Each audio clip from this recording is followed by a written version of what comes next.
Kasirye Nganda MulyaNyama asimbudde ku kitebe kya ggombolola ya Divizoni y'e Makindye wakati mu bawagizi be okwolekera woofiisi z'akakiiko k'ebyokulonda ezisangibwa e Rukuli. Ono abadde awerekeddwako bannabyabufuzi okubadde mmeeya wa Nakawalo Balimwezo, mmeeya wa Kawempe Emmanuel Sserunjogi n'omubaka wa Makindye Ssaabagabo Emmanuel Sempala Kigozi. Bano poliisi basazeeko era nga tebaganyizza kutuuka ku woofiisi y'akakiiko k'ebyokulonda nga wano omukka ogubalagala gunyoose.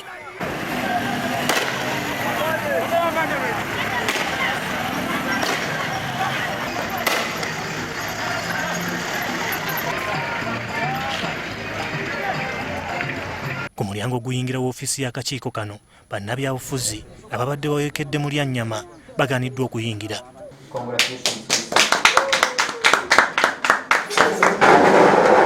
Ekyokubiri nti raale oba enkuŋŋaana ez'abantu abangi akakiiko k'ebyokulonda kaazigaana kuba enkiiko ezo bakandideeti tebazibeerako na buyinza nti buli omu yenna asobola okujja oba ayambadde masiki oba tagyambadde. Kakasa bannamakindye pulogulaamu zaffe ez'enguudo era Katonda wanannyamba insha Allah n'empangula kubanga yasinga okumanya pulogulaamu zaffe kubanga ebbanga lyentambudde mu nsi enguudo ze zikyusa obulamu bw'abantu n'ebyobulamu. So kino ekisanja ekisembayo manyi bannamakindye basiimye kuba nange nzizeemu nga ndaba body language zaabwe. Era omugga gwe bayita kaliddubi gwe gutwawula okuviira ddala we gutandikira okugenda okutuuka eno. Akati okugenda okugamba nti siwerekera muntu munnange we tulina ebizibu ebifaanagana kubanga abaana abange basomera wuwe ababewuwe basomera wange. Bridges etwagala okukola ku mugga ogwo emufiira abantu buli nkuba lwetonya tubikwataganya ffenna. Ng'afulumya ababadde wawandiisibwa, MulyaNyama awanyisiganyizza ebigambo ne poliisi. Ate kati n'atuuka ntya ku mulimu? Wano mirembe abantu bonna bagenze dda. I'm not a police officer. You told me to sit, I sit. And at the same time you give me direction. How comes? Icho kyatandisa ki police okugamba lero ojja kusula eno, lero ojja kukola eno, ogenda kukola eno. It is the role of police to direct traffic. But what about my wife? Genda nayo munnonere. Kubanga enda mupikinga. Entebbe akakiiko k'ebyokulonda kasunsudde abantu 9 abeegwanyiza ekifo ky'obwammeeya w'ekitundu kino.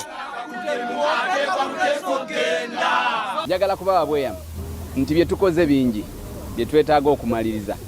Mukimanye eggombolola yaffe eri mu Entebbe municipality tuli mu kuzimba ekitebe ekitala twagala tukimalirize.